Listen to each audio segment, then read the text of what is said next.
पिछले भाग में हमने देखा कि किस प्रकार से बाइबल इफिसियों 4:11 में कहती है कि उसने प्रभु यीशु मसीह ने कुछ को प्रेरित, कुछ को भविष्यवक्ता, कुछ को सुसमाचार प्रचारक, कुछ को रखवाला और कुछ को शिक्षक नियुक्त करके दे दिया। क्यों दे दिया?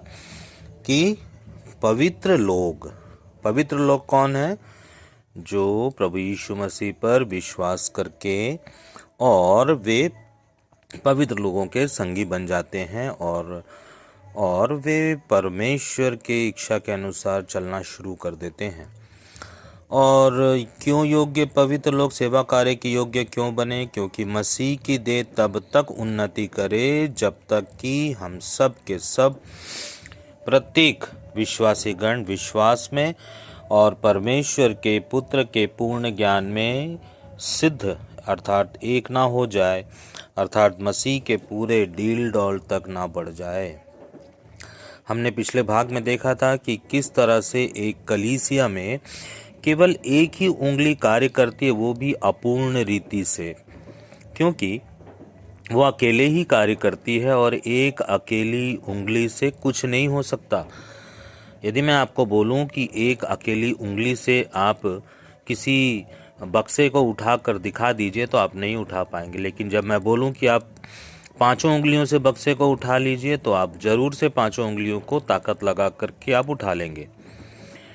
पिछले भाग में हमने देखा कि कलीसिया किसी तरह भर तो जाती है, पर कलीसिया में जो अधूरी जो सेवकाई है वो बिल्कुल भी नहीं होती और उसकी लगातार कलीसिया उपेक्षा करती रहती है। वर्तमान कलीसिया में इस तरह की सेवकाई या सेवकाई में परमेश्वर का हाथ दिखाई नहीं देता जिसे यीशु मसीह ने नियुक्त किया है। आप कहीं अपने काम के लिए नियुक्त हों, किसी नियुक्ता के द्वारा आप वहाँ जो काम आपको दिया गया है काम ही ना करें तो आपका काम का परिणाम दिखेगा ही नहीं, तो किस प्रकार आपकी तनख्वाह बनेगी और आपको आपका इनाम कैसे मिलेगा। हमने देखा कि कलीसिया में जो उंगली बढ़नी चाहिए वो कलीसिया में नहीं है, जिससे कि पवित्र लोग सिद्ध हो जाएंगे, सेवा का काम होगा, मसीह की देह उन्नति पाएगी और सब के सब विश्वास में और परमेश्वर के पुत्र के पहचान में एक हो जाएंगे और उनमें सिद्धता आ जाएगी और वे मसीह की डील डॉल में परिपक्वता के साथ बढ़ना शुरू करेंगे या बढ़ जाएंगे। हमने यह देखा कि आज जो कलीसिया है उस कलीसिया में सेवकाई का एक ऐसा पैटर्न बना हुआ है कि इस पैटर्न पर चल करके कलीसिया, यदि कोई कहे कि नहीं ये कलीसिया में पूरी तरह से सेवकाई हो रहा है और मेरी सेवकाई अच्छी चल रही है, तो ये कहना बहुत ही गलत होगा। और कल हमने देखा कि हम सांसारिक जीवन में तो अच्छे अच्छे पदार्थों की, अच्छी अच्छी वस्तुओं की कामना तो करते हैं, परंतु जब हम कलीसियाई जीवन में देखते हैं तो हम पवित्र आत्मा की सेवकाई के अंतर्गत परमेश्वर के हाथ की कामना हम नहीं करते। कलीसिया जब परमेश्वर के हाथ की इच्छा करेगी तब कलीसिया में सेवकाई के विभिन्न आयाम धीरे धीरे धीरे धीरे बढ़ते चले जाएंगे और कलीसिया जो है उसमें प्रेरित और भविष्यवक्ता और शिक्षक, सुसमाचार प्रचारक और रखवाले और अन्य प्रकार की जो सेवकाइयाँ हैं वो कलीसिया में हमको दिखनी शुरू हो जाएगी। प्रेरितों के काम 4 अध्याय उसका 29-30 वचन, विश्वासियों की प्रार्थना में वचन को अन्य जातियों में निर्भीकता से प्रचार करने, प्रभु के जन को इसका निर्भीकता से वचन सुनाने का वरदान दे और या कि तू चंगा करने के लिए अपने सामर्थी हाथ को बढ़ा कि आश्चर्य कर्म और चिन्ह पिता परमेश्वर तेरे पवित्र सेवक यीशु के नाम से किए जाएं। यहाँ पर 2 बातें हैं, सामर्थी हाथ और दूसरा पवित्र सेवक यीशु। ये सामर्थी हाथ क्या है? ये वही सामर्थी हाथ है जो कलीसिया में काम करती है। यह जो सामर्थी हाथ है इसे परमेश्वर का हाथ कहा जाता है कि जब एक कलीसिया में परमेश्वर का एक सामर्थी हाथ जब आएगा, तब इस परमेश्वर के सामर्थी हाथ के द्वारा कलीसिया की सेवकाइयाँ, बहुआयामी सेवकाइयाँ जो है वो दिखनी शुरू हो जाएंगी। साथ ही साथ परमेश्वर का हाथ जाति जाति के उद्धार के लिए प्रकट होना शुरू हो जाएगा। हम यहाँ देखते हैं कि सेवकाई पूरी तरह स्वर्ग और परमेश्वर पर निर्भर है कि पवित्र आत्मा हमें सेवकाई को इस पृथ्वी पर पूरा करने तथा इस पृथ्वी पर निर्दोष रहने, आत्मा से भरने और कईयों के छुटकारे के लिए और प्रार्थना के लिए दी जाने वाली वह सेवकाई है। और इस प्रार्थना का उत्तर मिला, जो हमने इसके पहले वचन देखा प्रेरितों काम का, उसका वचन मिला प्रेरितों के काम 4:31 में कि इस पद में प्रार्थना का उत्तर मिला कि वह स्थान जहां वे एकत्रित थे हिल गया और वे सब पवित्र आत्मा से परिपूर्ण हो गए और परमेश्वर का वचन निर्भीकता के साथ सुनाने लगे। जब परमेश्वर के इस सामर्थी हाथ के लिए जो मिलकर काम करते हैं का दर्शन कलीसिया देखना शुरू कर देगी, तब उस अदृश्य हाथ के सामर्थ्य की उपस्थिति कलीसिया में चिन्हांकित होने लगेगी और तभी परमेश्वर के लिए जीवित समूह का निर्माण शुरू होगा। अंधकार की शक्तियां परास्त की जाएंगी। सामूहिक और अनवरत प्रार्थना के द्वारा सुसमाचार की आंधी से जाति जाति के लोग जीते जाएंगे। शैतान के हाथों की पकड़ से नगर के नगर उलट दिए जाएंगे, लोग बदल दिए जाएंगे। कलीसिया में बड़ा आनंद छा जाएगा। कलीसिया जीवित कलीसिया कहलाएगी। कलीसिया का विभाजन भी होगा और ये सेवकों की जिम्मेदारियां बढ़ जाएंगी, सेवक भेजे जाएंगे, परमेश्वर का कार्य आगे बढ़ेगा। कलीसिया अपनी आंखों से परमेश्वर के राज्य को प्रस्तुत होते हुए देखेगी या प्रसूत होते हुए देखेगी। एक माता कलीसिया से कई माता कलीसिया का निर्माण होगा। प्रभु परमेश्वर में उद्धार पाए लोग स्वर्ग के राज्य में मिला दिए जाएंगे और प्रभु के द्वारा क्या आज ये सब कलीसिया में हो रहा है? लोगों ने सरल तरीके का आविष्कार कर लिया है जो बाइबल के विरुद्ध है। हमें इस सामर्थी हाथ को समझना होगा और हाथ के साथ साथ उंगलियों के लिए भी प्रार्थना करनी होगी। हमने कभी भी सामर्थी हाथ की उंगलियों के लिए प्रार्थना नहीं की है, कभी नहीं। यही परमेश्वर का सामर्थी हाथ है जो जंगल में इजरायलियों के साथ रहा। यही वह हाथ है जो आरंभिक कलीसिया में स्पष्ट दिखाई देती थी। यदि किसी व्यक्ति के हाथ की 1 या 4 उंगलियां कट जाए तो वह व्यक्ति हमेशा ही अपनी हथेली में 1 या 4 उंगलियों की कमी को महसूस करेगा। साथ ही यदि कोई उस कटी हुई उंगलियों वाली हाथ को देखेगा तो उसका ध्यान भी कटी हुई उंगलियों पर जाएगा, अर्थात कमी पर जाएगा। इस प्रकार कलीसिया के अंदर यदि बहुआयामी सेवकाई नहीं है तो वहाँ भी ध्यान जाएगा कमी पर, परंतु जिसके पास 5 उंगलियां हैं उसका हाथ उंगलियों पर नहीं अर्थात कमी पर नहीं जाएगा। परमेश्वर के इस संपूर्ण हाथ की सेवकाई कलीसिया में नहीं है, जिससे कलीसिया अपंगता की शिकार है परमेश्वर की नज़र में। राजा कॉन्स्टेंटाइन की सहूलियत से भरी कलीसिया के प्रारूप ने और संडे चर्च की दिखावे की सूरत ने कलीसिया में आलस्यपन की भावनाओं को ऐसा ला दिया और यह एक संस्कृति बन गया, एक कल्चर बन गया है। किसी तरह से संडे की 2 घंटे या 3 घंटे की मीटिंग को बस पूरा कर लिया जाए। ध्यान रहे, परमेश्वर का कार्य संस्कृति नहीं वरन आवश्यकता है। इस पद्धति में 6 दिन तो सब संसार में अति व्यस्त रहते हैं और गतिशील रहते हैं, अपने सांसारिक जरूरतों को पूरा करने के लिए संसार के प्रभाव में रहते हैं और 7वें दिन थकान और नींद में कलीसिया में पाए जाते हैं। किस प्रकार परमेश्वर का कार्य संसार में होगा? बाइबल कहती है कि इस संसार से अलग किए गए लोग हैं, पर अलग किए जाने का उद्देश्य और कार्य संसार में नहीं दिखता। हम जिस उद्देश्य के लिए चुने गए हैं उस उद्देश्य की पूर्ति के लिए हम किस प्रकार प्रयासरत हैं। हमें पश्चाताप के साथ वापसी करना होगा। प्रार्थना के साथ प्रतिदिन की संगति और मध्यस्थता की प्रार्थना, कलीसिया में परमेश्वर के सामर्थी हाथ और उसकी उंगलियों के लिए प्रार्थना और सेवकाई के इस वचन को समझना होगा। उपवास के साथ हमें सेवकाई के विभिन्न आयामों को मांगना होगा कि कलीसिया में भविष्यवाणी का वरदान मिले, नए पौधे लगाने के लिए प्रेरिताई की सेवा तैयार हो, कलीसिया की उन्नति और स्थिरता के लिए शिक्षक तैयार होने पाए, मित्रवत संबंध के लिए रखवाला सेवकाई तैयार होने पाए, सुसमाचार प्रचारकों की फौज तैयार होने पाए, और ये सब कलीसिया में परमेश्वर के आत्मा के द्वारा उभारे जाएं और विकसित हों, शिक्षा के द्वारा और सेवा के लिए उपयोग में आने पाएं। तब जाकर ही जीवितों की कलीसिया परमेश्वर के सामर्थी हाथ के द्वारा होगी और जिसमें हम सब सिद्ध होते जाएं और पौलुस के जैसा कहने पाएं कि मैंने अपनी दौड़ पूरी कर ली है।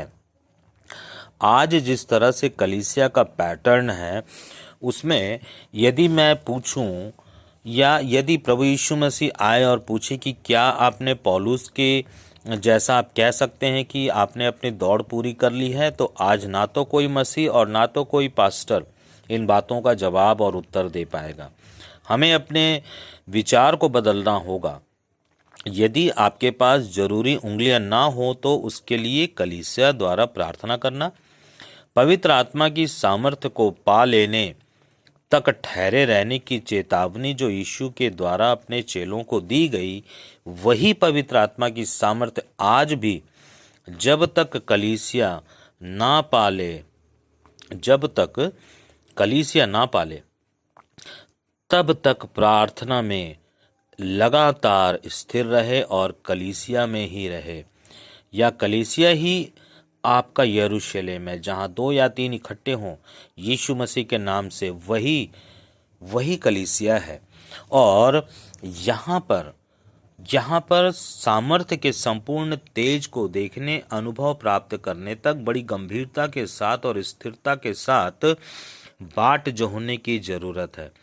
परंतु सबसे पहले जो पवित्र आत्मा के विरुद्ध जो कार्य किया जाता रहा है कि पश्चाताप के साथ लोग या सेवकगण परमेश्वर के निकट आवें और क्रमानुसार पवित्र आत्मा के निर्देशन में और दर्शन में आगे बढ़ने के लिए, परंतु सब कुछ दीनता और नम्रता के साथ। यदि ये जो सेवकाई है, जो बहुआयामी सेवकाई है, इस बहुआयामी सेवकाई का जो पहला जो स्टेप है वो है प्रेम में समर्पण और प्रेम में सरगर्मी, क्योंकि इसके बिना इस सेवकाई की कल्पना भी नहीं की जा सकती।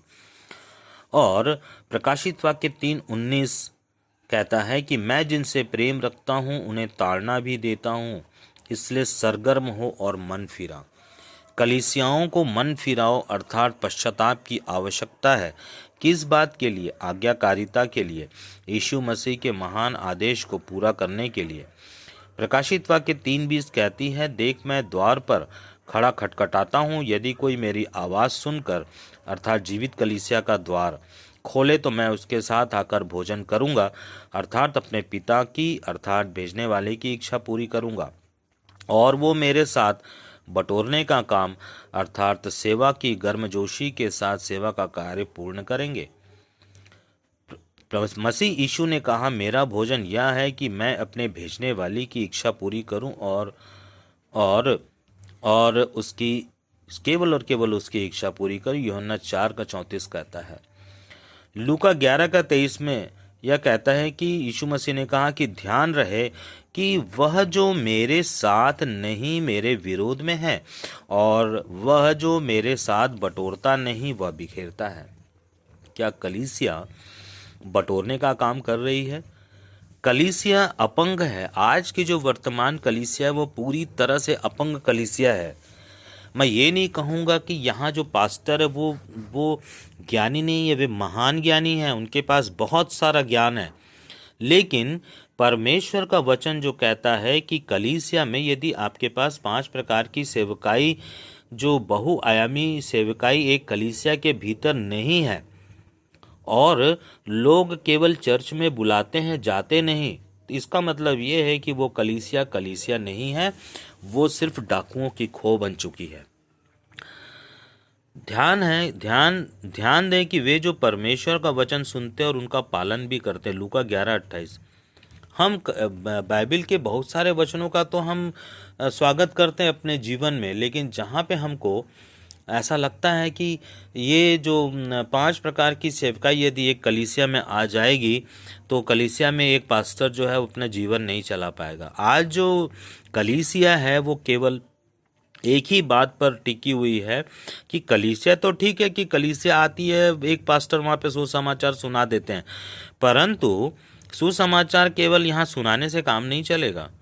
यहाँ पर एक कलीसिया के अंदर 5 प्रकार की सेवकाई के जब तक पुष्प नहीं लगेंगे तब तक सेवकाई फलवंत सेवकाई नहीं हो पाएगी।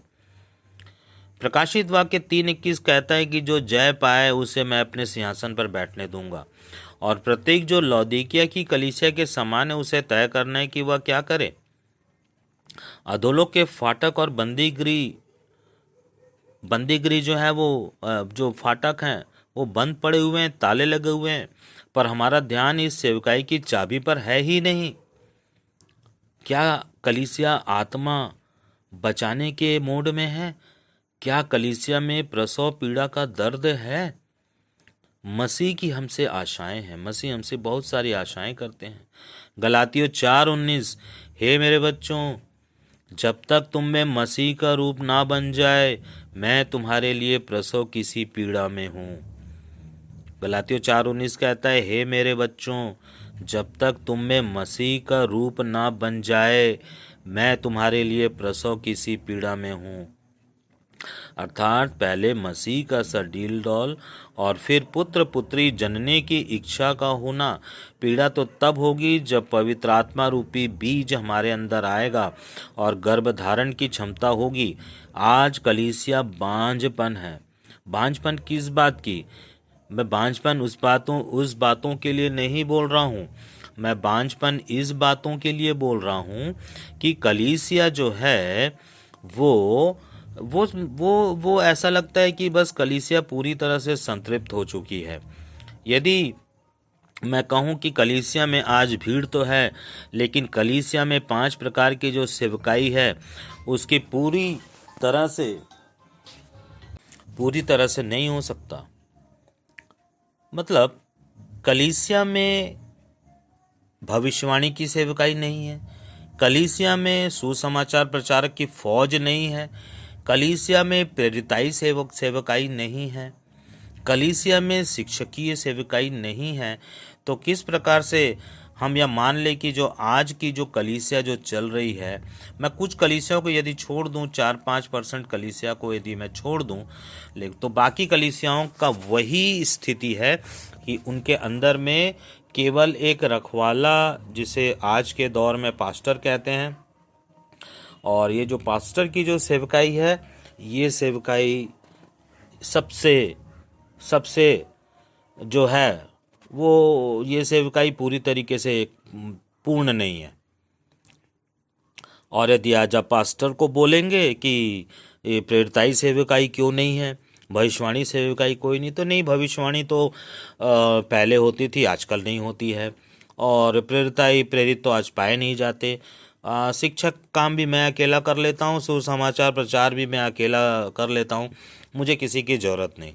तो इस प्रकार की जो भावनाएं जो आज चर्चेस में चल रही हैं, इससे मैं केवल एक ही बात कह सकता हूँ कि ये जो आजकल जो चर्चेस हैं वो केवल डाकुओं की खो हैं, क्योंकि प्रभु यीशु मसीह ने देखा कि वहाँ पे मंदिर जो था, मंदिर के बाहर में लोग क्या कर रहे थे, सामानों को बेच रहे थे, है ना, और बहुत सारी चीज़ें जो थी वो एक गलत तरह की जो एक शिक्षा, गलत तरह की जो बात थी मंदिर में थी, वही स्थिति आज भी है। सेवकाई के प्रति किसी का ध्यान नहीं है, लेकिन केवल ध्यान ये है कि किसी तरह से हमारा जीवन चलना चाहिए। जब हम परमेश्वर के राज्य में काम करते हैं तो परमेश्वर हमें पूरी तरह से अपने सारी चीज़ों को, सारी आशीषों को देते हैं, इसलिए सोचने की आवश्यकता नहीं है। अर्थात चर्च जाने का ये मतलब कदापि नहीं कि हम राज्य में काम कर रहे हैं। लोगों को ऐसा लगता है कि हम राज्य में काम कर रहे हैं, परंतु ये राज्य नहीं है। प्रार्थना तो अन्य जाति भी करती है, मंदिर तो वे भी चले जाते हैं, पर क्या कलीसिया महान आदेश को परमेश्वर का यीशु मसीह के आदेश समझकर चल रही है? क्या उस पर कार्य किया जा रहा है? क्या उस पर रद्दा रखा जा रहा है? प्रसव की पीड़ा में कराहना का अर्थ क्या है? क्योंकि आत्माओं का फल पवित्र आत्मा द्वारा कलीसिया में क्या है? गर्भित है। कलीसिया की सेवकाई के अंतर्गत परमेश्वर का सामर्थी हाथ पवित्र आत्मा की संगति में और अधीनता में नए आत्माओं को जन्म देना, उनका पालन पोषण करना और उसे स्वर्ग के राज्य की बढ़ती के लिए वही सिखाना जो वास्तविक कलीसिया रोपण का सिद्धांत है। गलातियों 4:19 में पौलुस कहता है, हे मेरे बच्चों, जब तक तुम में मसीह का रूप ना बन जाए, मैं तुम्हारे लिए प्रसव की सी पीड़ा में हूँ, ताकि कोई गलत शिक्षा में ना पड़ जाए। क्या आजकल कोई मसीह या कोई ऐसा पास्टर इस बात को पौलुस के जैसा कह सकता है कि हे मेरे बच्चों, जब तक तुम में मसीह का रूप ना बन जाए, मैं तुम्हारे लिए प्रसव की सी पीड़ा में हूँ? और आज जो प्रसव की पीड़ा है वो पैसे की पीड़ा है, किसी तरह से अपने काम को निकालने की पीड़ा है, और किसी तरह से परमेश्वर के वचन को निपटाने की जो बात आज कलीसियाओं में पाई जाती है। और ऐसा लगता है कि एक व्यक्ति जब मसीह में बपतिस्मा लेकर के आता है, वो उसी अवस्था में अपनी मृत्यु पर्यंत पड़ा रहता है और मर जाता है, और वह सेवा में कभी भी उपयोग में नहीं लाया जाता। तो ऐसा बर्तन, ऐसा पात्र किस काम का? परमेश्वर ने हमें अपने पुत्र की आत्मा को हमारे हृदयों में भेजा है कि हम अब दास नहीं वरन परमेश्वर के पुत्र की समानता में सह उत्तराधिकारी भी ठहरे, गलातियों 4:6 में कहती है। और विश्वासियों को जो सहायक आत्मा दिया जाता है वो यीशु मसीह की आत्मा परमेश्वर के पुत्र की आत्मा है, जो हे अब्बा, हे पिता कहकर पुकारता है। अतः पवित्र आत्मा हमें यीशु की समानता में लाने के लिए स्वयं में एक वरदान है, जिससे हम परमेश्वर पिता को हे अब्बा, हे पिता कहकर पुकार सकते हैं। जल के द्वारा सबका पिता, पुत्र और पवित्र आत्मा के नाम से बपतिस्मा हुआ है, और परंतु पवित्र आत्मा के द्वारा देह अर्थात कलीसिया का पवित्र आत्मा का बपतिस्मा अर्थात एक ही आत्मा से पीने की ज़रूरत है। और आज जो ये जो बातें हैं कि यूहन्ना ने जो कहा था कि मैं तो तुम्हें जल से बपतिस्मा देता हूँ, परंतु मेरे बाद एक आने वाला है जो तुम्हें आग का बपतिस्मा देगा। ये आग का बपतिस्मा क्या है? ये जो आग का बपतिस्मा है, ये कलीसिया रूपी बपतिस्मा, एक सामूहिक बपतिस्मा है। प्रेरितों काम में हम देख सकते हैं। और ये जो है ये व्यक्तिगत नहीं है, ये सामूहिक बपतिस्मा है, जहाँ पर 5 प्रकार की सेवकाई जन्म लेती है। अर्थात जो पवित्र आत्मा का बपतिस्मा है वो एक देह को दिया जाता है, कलीसिया रूपी एक देह को दिया जाता है। और वास्तव में पवित्र आत्मा का अभिषेक कलीसिया पर हो, जिससे कि सब अभिषेक पाएं और सेवा के कार्य में सब भागीदार हो सकें। पहला कुरिन्थियों 14 अध्याय उसका 39 और 40 वचन कहता है, नबूवतों को प्रोत्साहित करो, अन्य भाषा बोलने वालों को ना रोको, प्रेरिताई कार्य को तुच्छ ना जानो, सुसमाचार प्रचार करने वाले को आदर दो, सबका आदर करो। परंतु ये क्या, कलीसिया में तो एक ही पात्र काम कर रहा है, वो भी अधूरा। और वचन कहता है कि फिर भी सब बातें उचित रीति से और क्रमानुसार की जाएं, ताकि परमेश्वर का हाथ कलीसिया में प्रकट हो और उसकी उंगलियां काम करने लगे। इससे पहले कि उंगलियां काम करने लगी, इससे पहले कि परमेश्वर का हाथ प्रकट हो, इफिसियों की पत्री 5 अध्याय उसका 21 वचन कहता है कि मसीह के भय में एक दूसरे के अधीन रहो, अपने को कभी भी श्रेष्ठ ना समझो, क्योंकि श्रेष्ठ केवल यीशु मसीह है।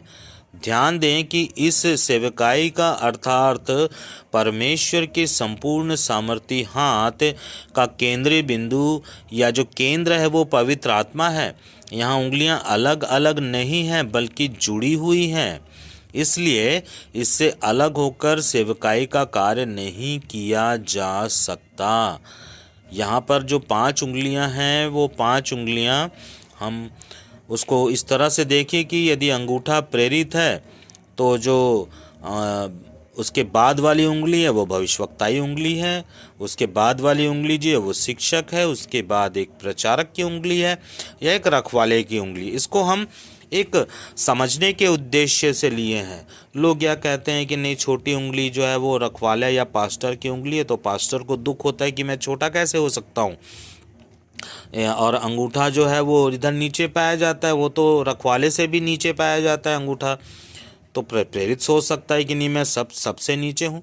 शिक्षक ये भी सोच सकता है कि भाई मेरी उंगली की जो लंबाई है वो सबसे ऊपर में है। ये एक दर्शन है, ये परमेश्वर का हाथ एक दर्शन है, जहाँ पे 5 प्रकार की सेवकाई एक कलीसिया में जब शुरू होती है, और ये एकाएक शुरू नहीं होती है, इसके लिए समय लगता है और इसके लिए समर्पण की आवश्यकता है, इसके लिए प्रेम की आवश्यकता है, दीनता से एक दूसरे के अधीन में रहना, नम्रता, और बहुत सारी ऐसी बातें हैं।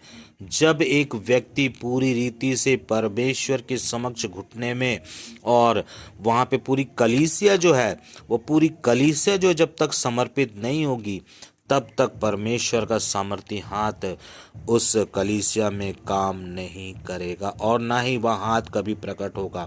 लेकिन जिस दिन हाथ प्रकट होगा, कलीसिया में अद्भुत काम होने लगेंगे, कलीसिया दिन दोनी रात चौगुनी वृद्धि करने लगेगी, और कलीसिया जब बड़ी होने लगेगी तो सर्वसम्मति से कलीसिया का विभाजन किया जाएगा, और इस तरह से पूरे नगर में कलीसिया भर जाएगी, प्रभु यीशु मसीह का सुसमाचार भर जाएगा। और आज हम क्या देखते हैं, मैं 20 साल से देख रहा हूँ कि एक पास्टर 50-60 व्यक्ति को लेके बैठा था, 20-25 लोग बढ़ गए, 75 हो गए, 100 हो गए, 150 हो गए, लेकिन नगर कभी नहीं भर पाया।